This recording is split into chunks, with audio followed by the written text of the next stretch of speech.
Peru. Its tale has been told and retold by scores of explorers and adventurers, yet the country remains shrouded in mystery. For mere words cannot capture all the magic working here. The pre-Hispanic civilizations have vanished, taking with them many of their secrets. The whispering of the last Incas harks back to that bygone era. Modern-day Peru is heir to the human ingenuity that was so closely in touch with the upheavals of the earth.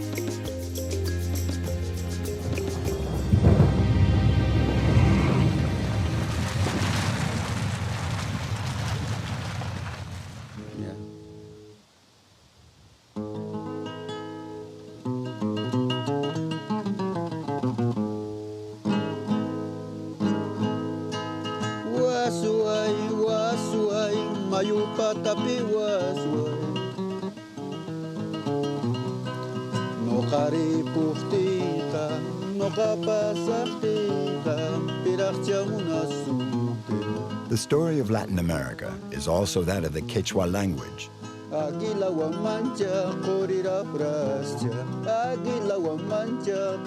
Before the arrival of the Spanish and their all-powerful alphabet, culture here was an unwritten, oral tale. Jaime Araoz Chacon is one of those voices that is keeping alive the old world of the Andes, steeped in spirituality.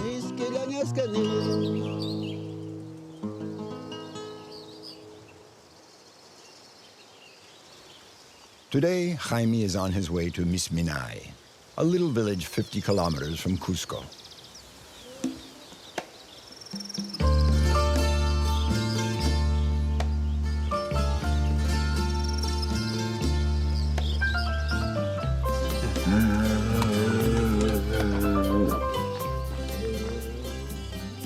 Haime is a mediator for the Andean communities and has spent an entire year listening to the inhabitants. Access to clean water, discrimination, rural exodus, they've had more than their share of problems. But thanks to Jaime, the village is coming back to life. The farms are once again up and running using the ancestral methods. Jaime always encourages the villagers to conserve their traditional know-how.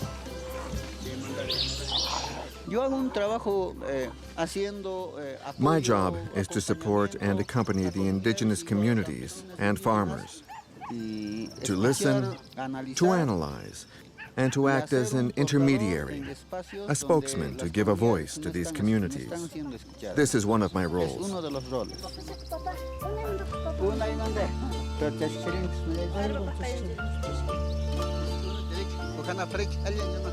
Drinking water is freely available, but they don't have running water in their houses yet.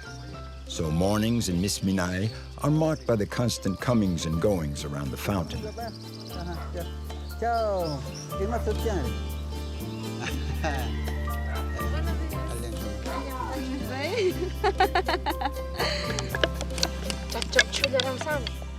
For more than 20 years, Jaime has been penning a detailed inventory of all the living cultural treasures specific to each Andean village. The traditional Andean weaves represent our way of life. They're a testimony, our original writing. They tell our story right up to the present day.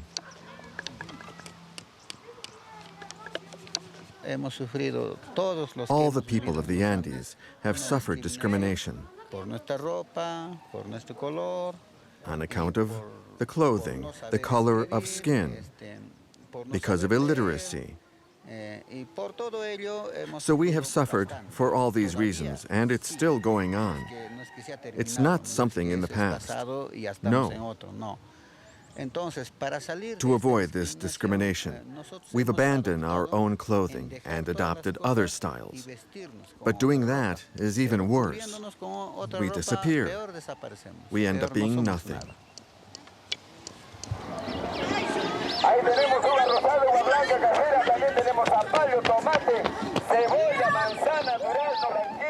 We have chicken, wings, breasts, drumsticks, carcasses, necks. We have it all, dear customers. Pound of each? Here you are, my little lady. How's business? So-so. Perfecto.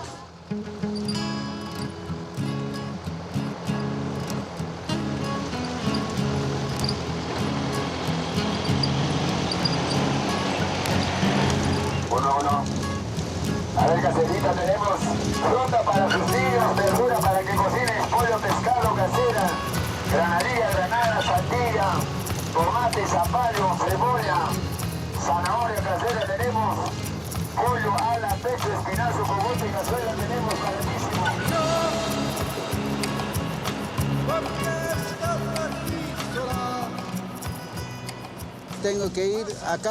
I have to visit all the communities that need me. I get around by car, on foot, on horseback, by motorcycle, if one's available.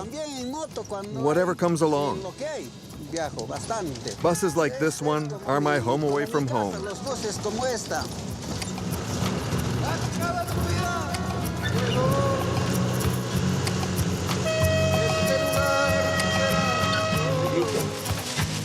Caserita. Toma, caserita. Más caja, ¿cuánto son? 4.30.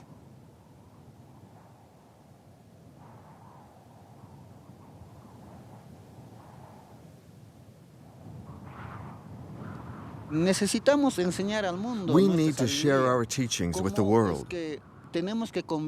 We have to communicate with Mother Nature, to renew our contact with her, and look at nature differently, not as just a resource to destroy, but as a large house where we can live well.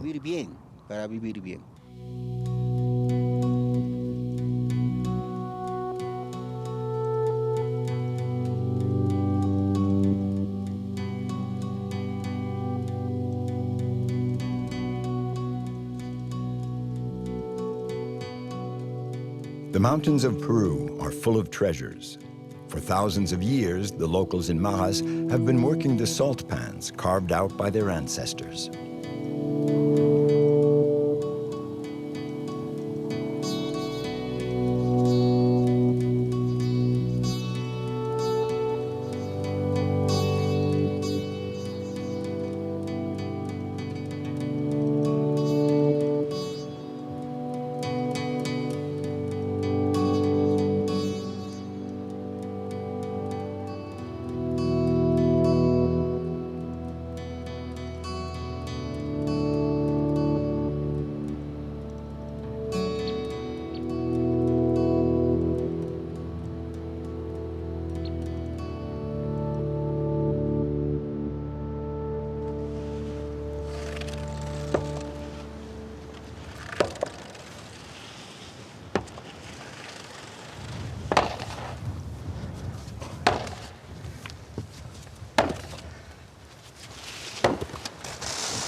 The salt that we're harvesting here is the purest.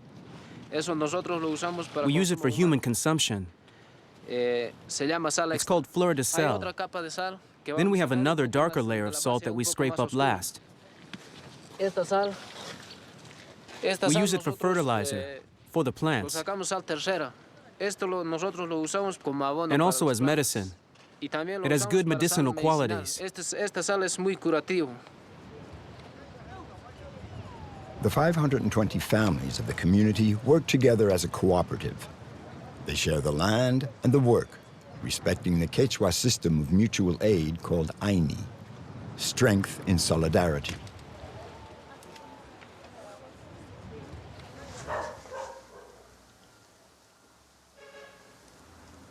Jaime is a politically committed artist. He was first a school teacher before becoming professor of art. He paints to share his knowledge, a true craftsman of the collective memory.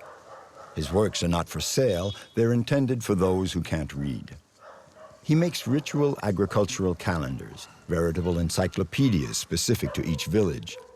It takes between 1 and 2 years of observation and meticulous work to produce one of these paintings. Jaime has done more than 20.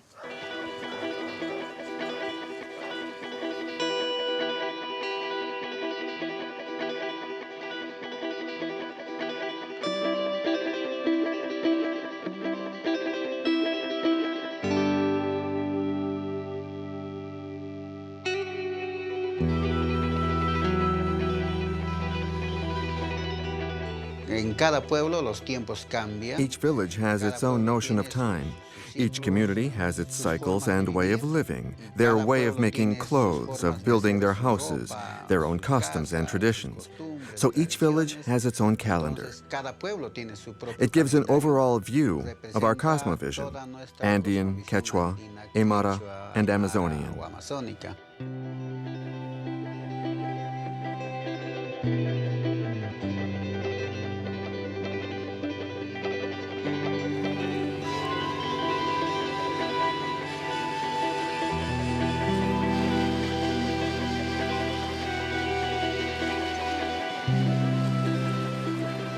The Andean cosmovision is a way of interpreting our world and our culture.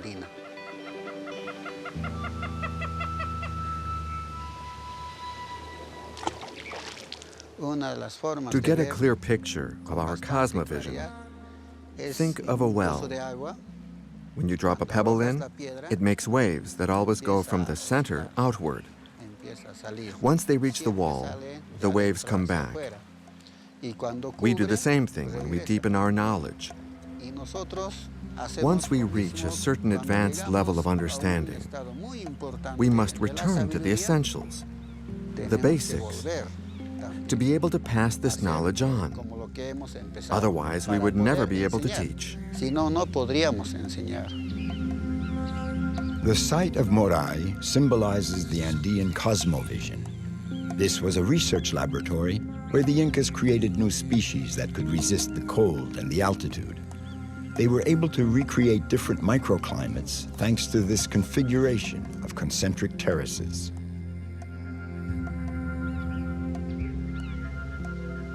If we were to use this site as it were used back then we'd produce better seeds for the whole world.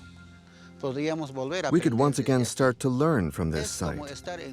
It's as if we were in the womb here. It's returning to our mother's belly and being reborn.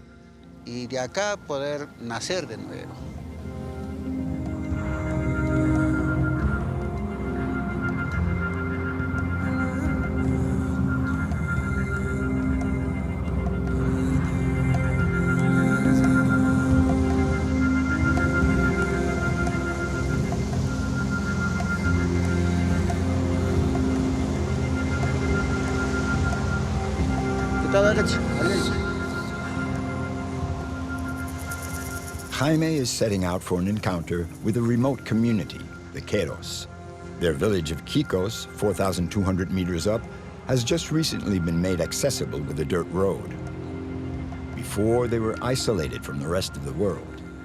The Kikos are considered the last representatives of the Inca civilization.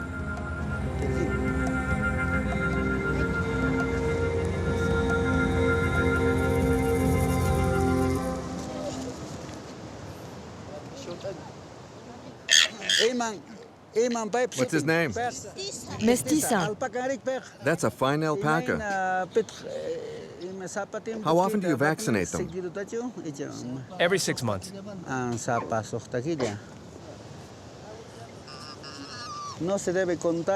We must not count the animals because it's a secret. If we count them, they'll stop reproducing. So we mustn't count them if we want to have a lot of them. We just say we have a herd of animals, but we don't know how many.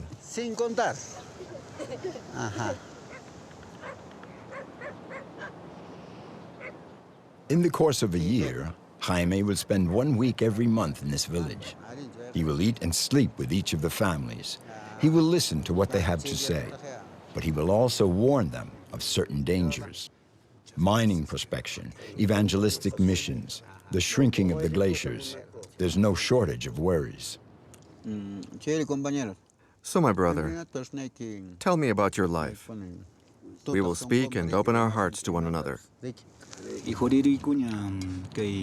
There are new things that have come to our village. The road, lighting, electricity, they have opened our eyes. Things are better than before. Now we want to stay here. Those who leave, they leave to find work. The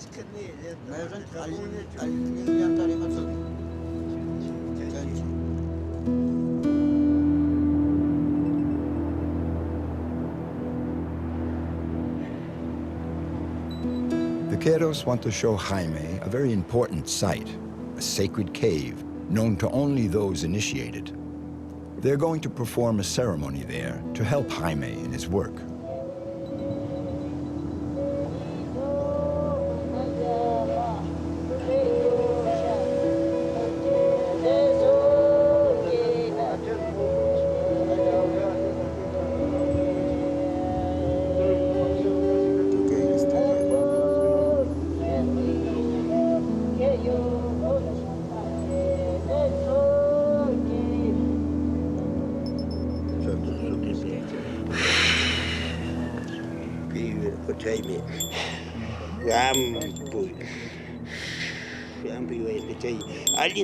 Approach, spirits.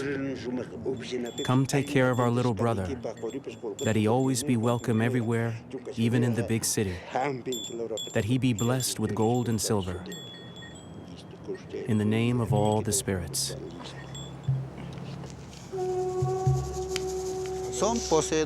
They are the guardians of the teachings and acknowledged as the heirs of the last Inca communities, that age-old culture. They have the power to communicate with the mountains at all times.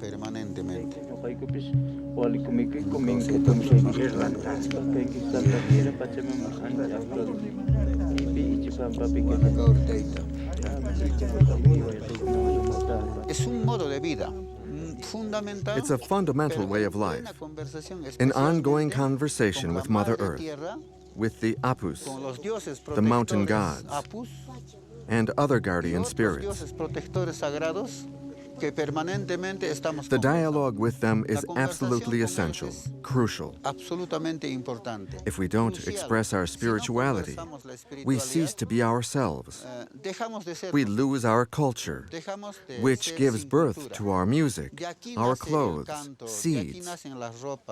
It gives us everything we share, what we experience day after day.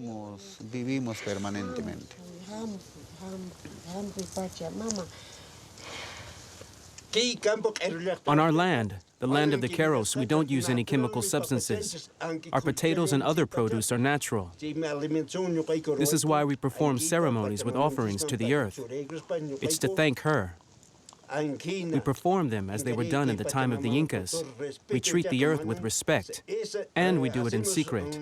We don't reveal everything to the public, to the city dwellers.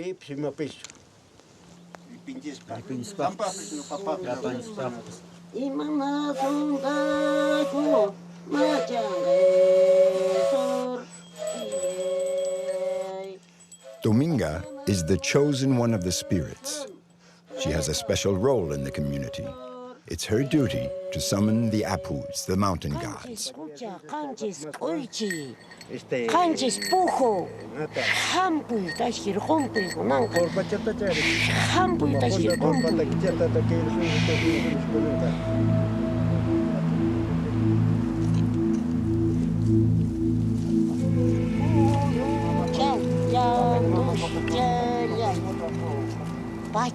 It's our Pachamama who gives us such beautiful potatoes. If she were not willing, we wouldn't harvest anything.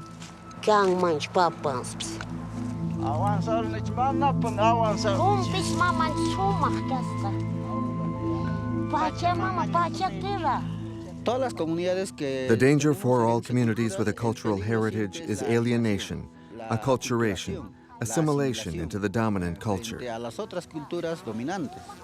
It's a danger for all of us. What we possess is unique. If we lose it, it would be impossible to get it back, or in any case, very difficult. We could always do it as a hobby, a bit of folklore for special occasions. But to live it would be nearly impossible. It's a challenge.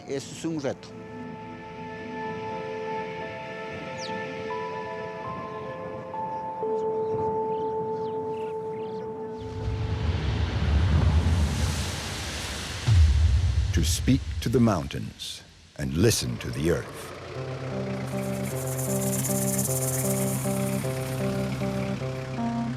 In Peru, the ground trembles and the mountains rumble, in tune with the Pacific Ring of Fire. In his own way, José del Carpio also has the power to interpret the seismic music of the Earth.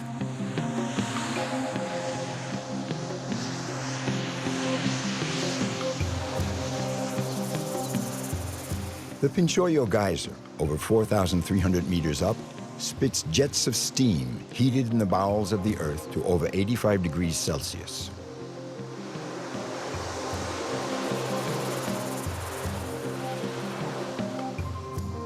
Es verdad de que el planeta está vivo. Our planet is very much alive.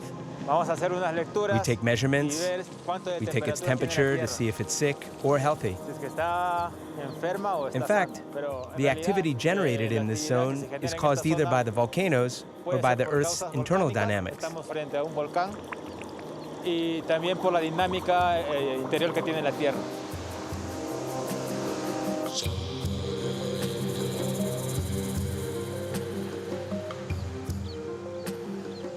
Cuando veo este tipo de When I see this type of phenomenon, like this geyser here, I think of it as a window to the inside of the Earth.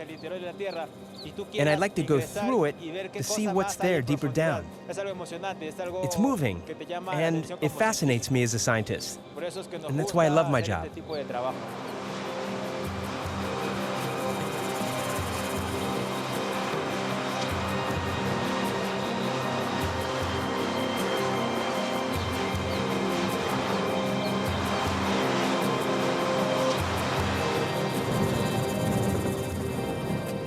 José is a volcanologist at the IGP, the Institute of Geophysics of Peru.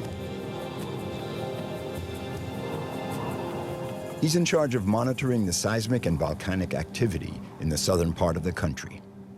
The region of Arequipa is home to all of Peru's active volcanoes.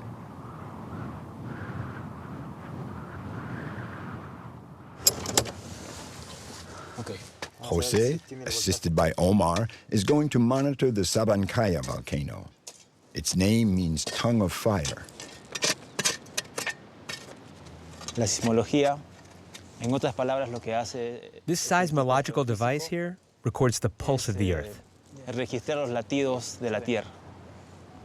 A manera de un It's like a doctor's stethoscope. Cuando tú vas when al he checks doctor, your heartbeat. empiezas a ver tu corazón. This instrument works the same way, but for the Earth. It's the best method we've come up with so far, and at the observatory, we're collecting a lot of data. The device is buried. A solar panel supplies it with energy. José will come back in 2 months to collect the precious data.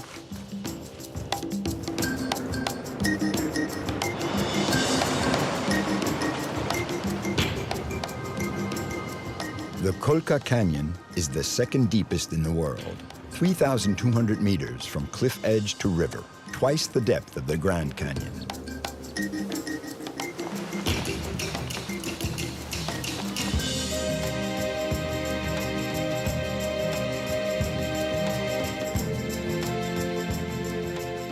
The considerable seismic activity has given birth to a huge fault, 100 kilometers long, inexorably carved out by the river.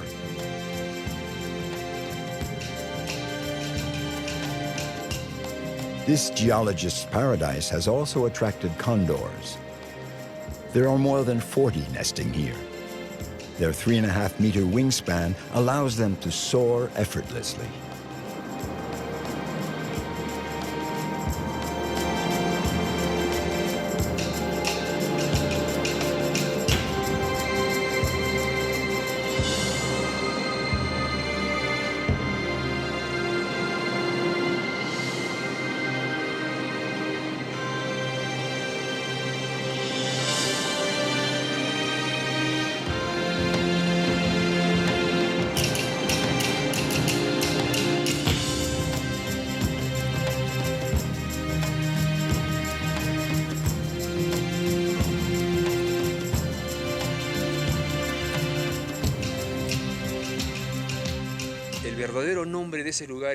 The real Aymara name of this site is Charlia. That means it's a sacred site where we worship a divinity.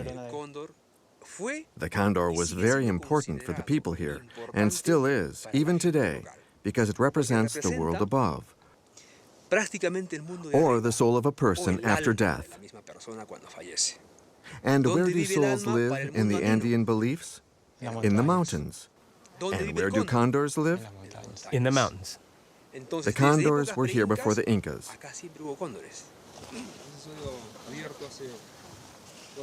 In Peru, the sight of nature driven by mysterious forces has always fascinated people. It fires the imagination and rekindles their beliefs.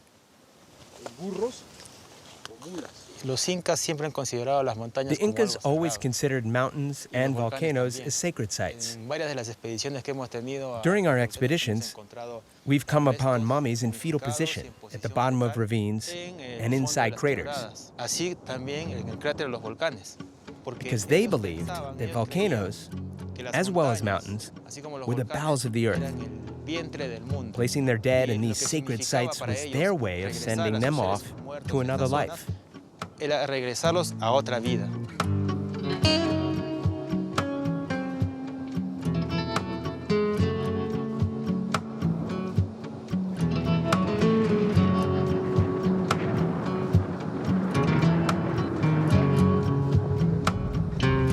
Tutupaca, Yucamane, Misti, Tixani, Pichu Pichu, Chachani, Ubinas, Hainaputina.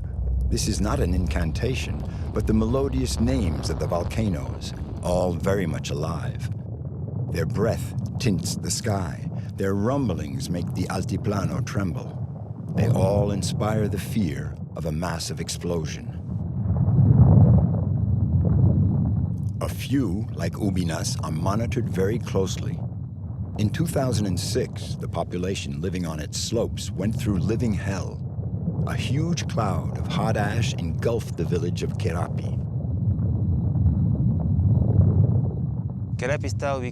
Querapi is 4 kilometers from the crater, and the quantity of ash that rained down on the village was very harmful for the villagers.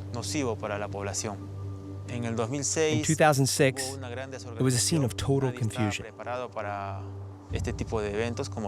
No one was prepared for a volcanic eruption, so eventually the authorities evacuated the village. The village of Ubinas, a mere 2 kilometers from Querapi, suffered similar torments, but is still inhabited. In the background, the summit of the volcano veiling the horizon remains an ominous threat to the villagers. Jose visits once a month to discuss the risks of an eruption with the local authorities.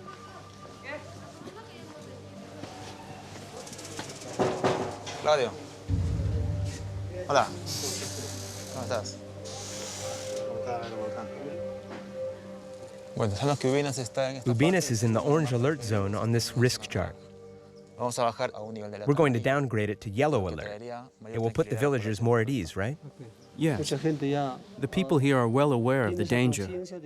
They respect your recommendations.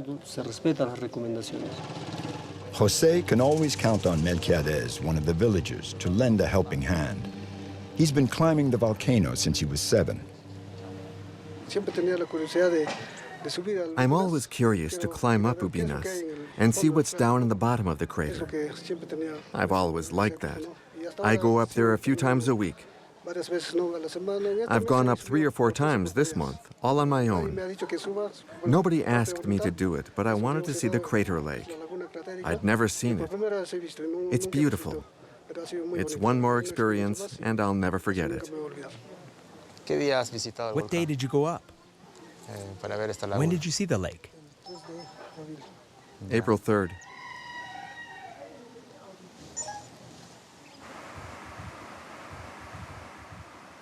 Nos encontramos en el mismo cráter del volcán Ubinas.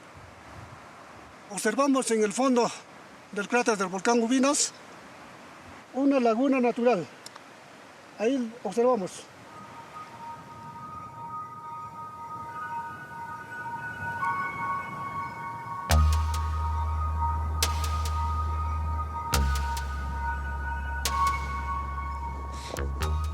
The most amazing thing about these expeditions up the volcanoes is working at high altitudes. The volcanoes we monitor here in Peru are around 6,000 meters above sea level.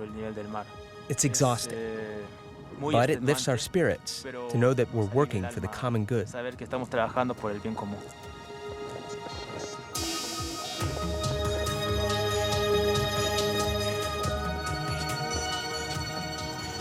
Climbing Ubinas is a breathtaking adventure in every sense of the word.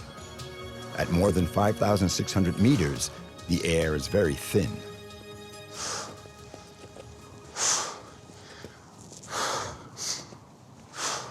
Today, the volcano seems to be dozing peacefully in its bed of snow, a deceptive calm, for this crew has first-hand knowledge of the volcano's other facet.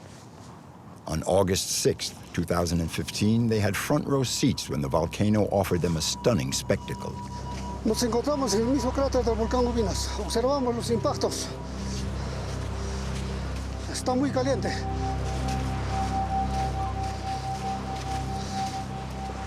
La zona de bombas inmensas. Corre de frente al hueco y calculas su largo y su ancho con pasos. Calcula su largo y su ancho con pasos. Y ahí puede tomar foto porque ya no hay viento. Tomen foto de una vez. Copiado, doctor, copiado. Ya hemos tomado fotos y filmado. Un cráter de 23 por 15.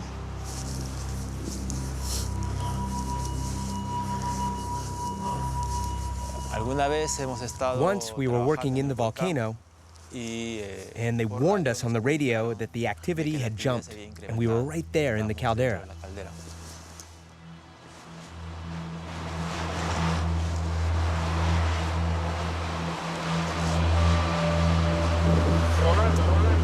Apúrense, tomen foto, varias filmen y vénganse, regresen, ya no se queden mucho. Y no se, por favor, no se queden mucho, regresen. Ya estar. We were pretty quick to react. They told us to evacuate, and when we were halfway out of the volcano, there was an explosion.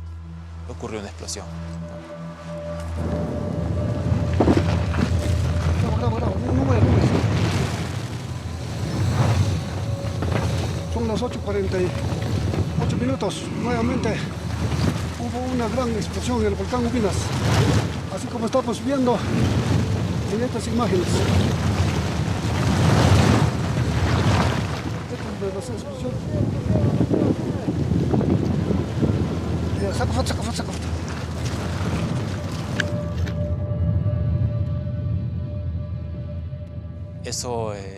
It was incredible. We realized that the work we were doing in the observatory was beginning to produce results.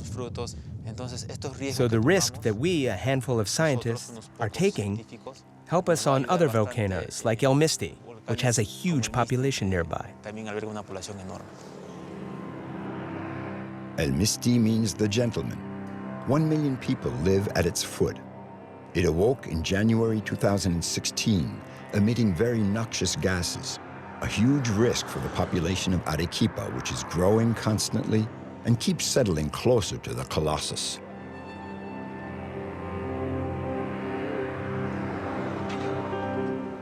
In a long-past geological era, an unimaginably powerful eruption provoked a huge wave of molten ash, a flow 18 kilometers long that is now quarried for stone.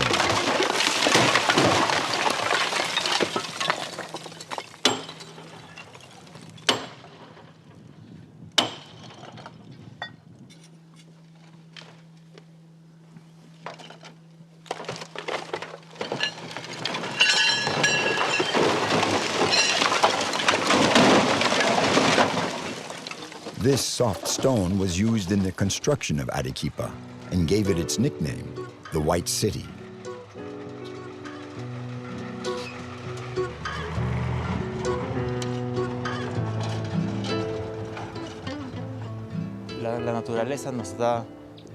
Nature gives us these incredible volcanic explosions, but at the same time, she leaves behind the material we need to rebuild.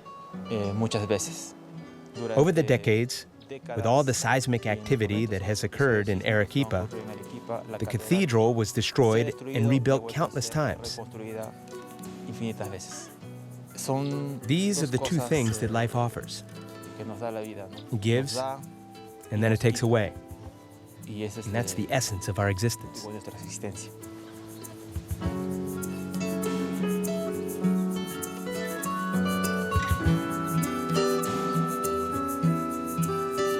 In Peru, nature is intimidating, but doesn't frighten the more adventurous. In this country, there are some men who dare take on the harsh elements.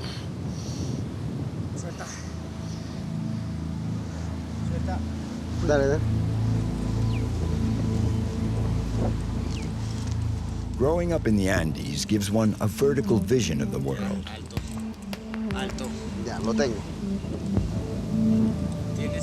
Lo tengo. I've always liked challenges. It's guided my life. It's what makes me an adventurer. I love engineering. I love technology. Being in a place that's hard to get to, where you won't find many people.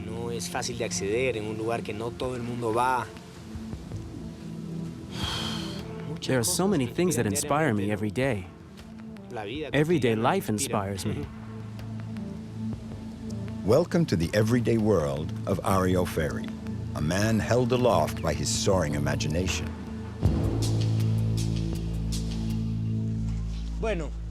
This is the entrance, a transparent cupola to get the view of the Ollantaytambo Valley. Here, you have the wooden floor. This capsule will be the dining room. The elliptical part here will be transparent, again for the view on the valley. And from here to here, in the back, you'll have the raw rock. This will be fastened to the cliff face. Here you'll have grottos, plants, hanging orchids. When it rains, the water will run off underneath. And the other door leads to the bathroom, which will also have a transparent floor.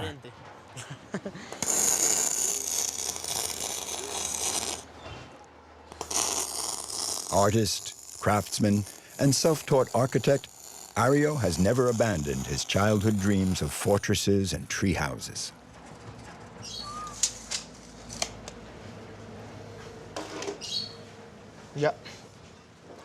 Bring the door over, we'll see if it fits.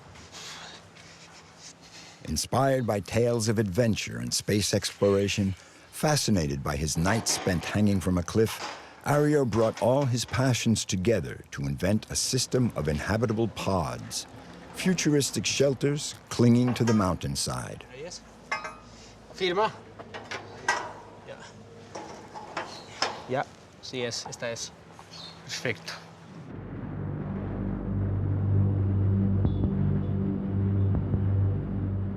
It's on a lush green slope of the sacred valley of the Incas that Ario decided to hang his dream. A dream built on an unavoidable fact of life. Absolutely everything has to be backpacked up to the site. No roads, no trails to reach the pods nearly 400 meters up. A folly earned by sweat and toil.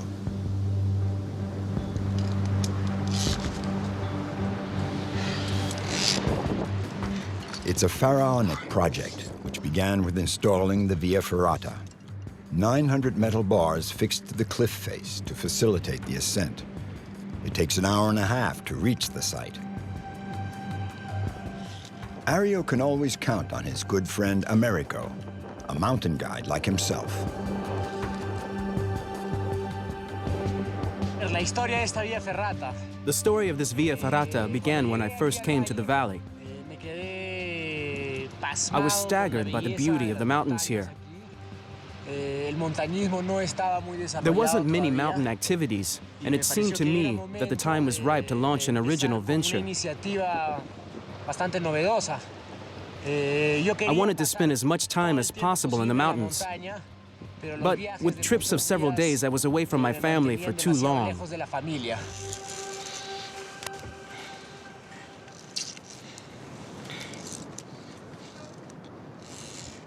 To share his passion for the void with as many people as possible, Ariel forged forward and created the Skylodge, which has been open for business since July 2013. The Skylodge is a guest house. You could also call it a refuge, a sleeping capsule, or a base camp. I call it a vertical living pod. This one sleeps 4 persons. They can spend the night suspended in the air with an incredible view on the sacred valley and feel what it's like to sleep on a cliff face and almost what it's like to be a condor.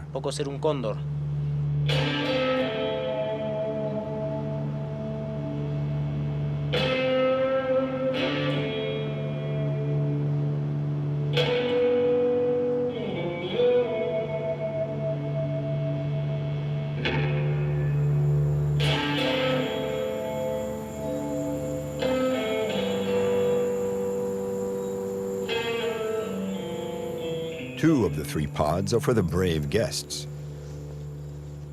The third one is for the logistics, a sort of base camp when working on the site.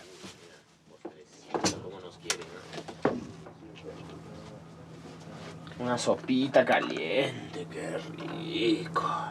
Now they're ready to add a 4th capsule. That will be the dining room.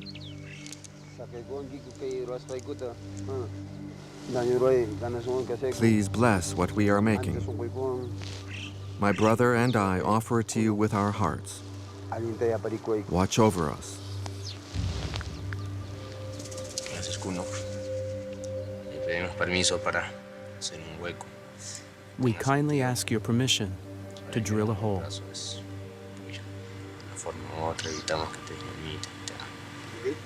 You have it? I've got a good hold. Brace yourself. I'm set. Vamos. It took Ario 6 months of research to find the right cliff for his project. For in the sacred valley of the Incas, every slope, every summit, every crest harbors relics that are now protected. The Incas were great mountaineers. It was hard to find a cliff face without any ruins. I think they must have even come through here. The Incas are a constant source of inspiration, with their irrigation channels, the suspended ruins, all without any technology, just their intelligence and the relationship with the Apus, the sacred gods. I still think we have that in common, even today.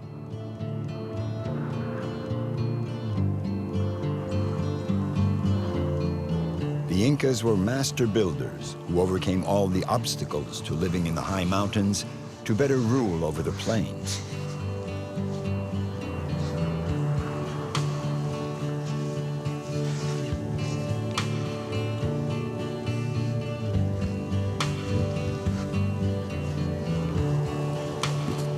The ruins in Peru have hardly been touched by the ravages of time.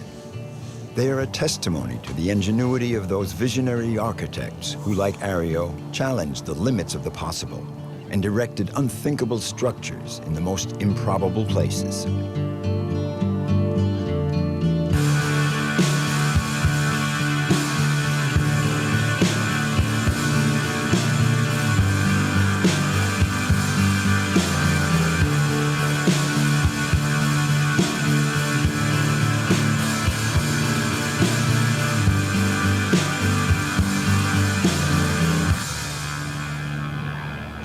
I think my passion for construction began with my first Lego set.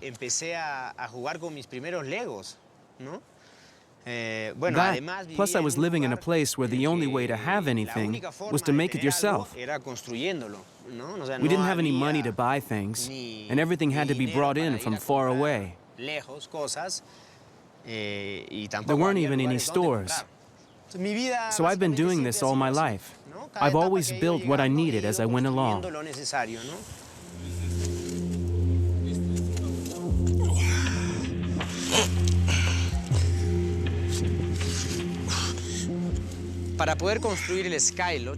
It took me several years to construct the Skylodge.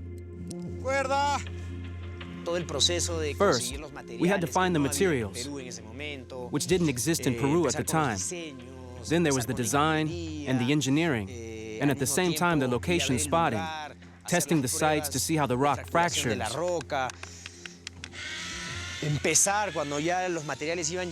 Then moving on to construction, finding the right people, soldering the aluminum.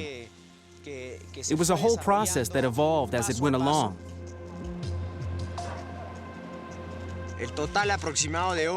The total time I've spent suspended on the cliff face is close to a year, with days of 12 to 14 hours. Oh, gracias, papicha.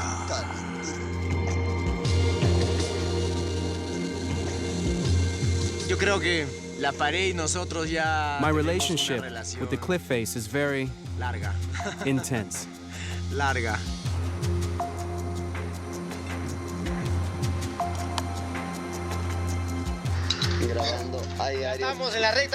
Now, we're coming into the home stretch. We're installing the safety cables to sleep safe and snug. Americo, how do you feel? I feel just fine inside. How about you? I'm over the moon. Just another day at the office. When he's not hanging out at his office, Ario can enjoy his other passion on the Urubamba River a few hundred meters lower down. His coat of arms, the piole, and the paddle.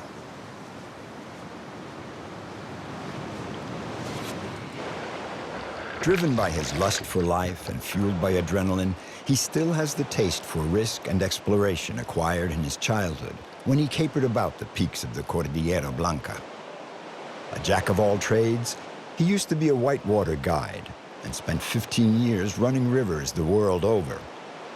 Then he came back to drop anchor in Peru.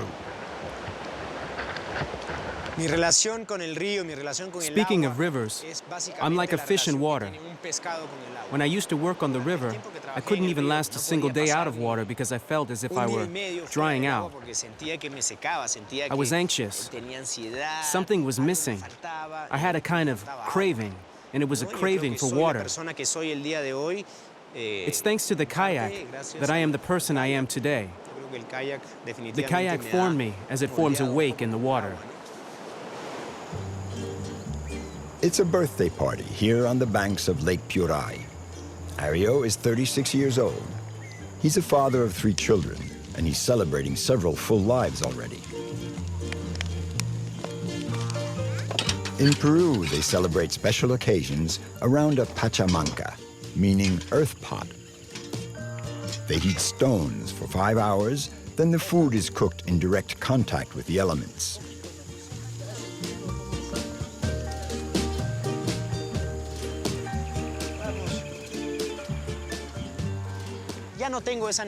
I no longer feel I have to prove anything to anyone, not even to myself.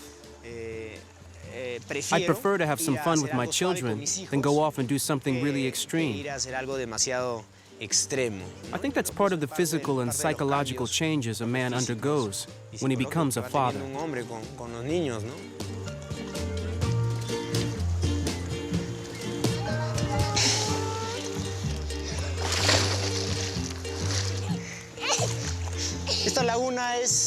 This lake is a special place where I come to spend time with my family. It's an important place for me that largely inspired my next project. But I decided to install it up on Lake Titicaca because there's so much more space. We have room to move around. We can get a good distance away from the shore. There's an unobstructed view. It's a greater challenge up there. Ario, always bubbling over with ideas, is fine-tuning his next creation, the Skylodge, a floating transparent capsule like a half bubble meant to drift following his whims on Peru's largest lake, another childhood dream that he will soon share with others. Meanwhile, he has to take care of his other children. The sleeping pods, exposed to the elements at an altitude of more than 3,000 meters, need a lot of maintenance. There's no end of work.